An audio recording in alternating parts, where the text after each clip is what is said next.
Bush detector app এখানে camera নিয়ে এই অ্যাপটা দেখতে পাচ্ছ তোমরা।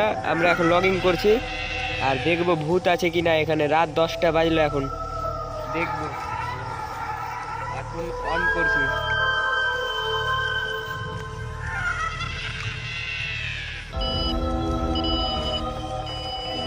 বুশ ডিটেক্টর আওয়াজ করছে, কোনো সিগন্যাল দিচ্ছে না। এখন সিগন্যাল দিচ্ছে, এবার তোমরা দেখতে পাচ্ছ সিগন্যাল দিচ্ছে, এবার দিচ্ছে না।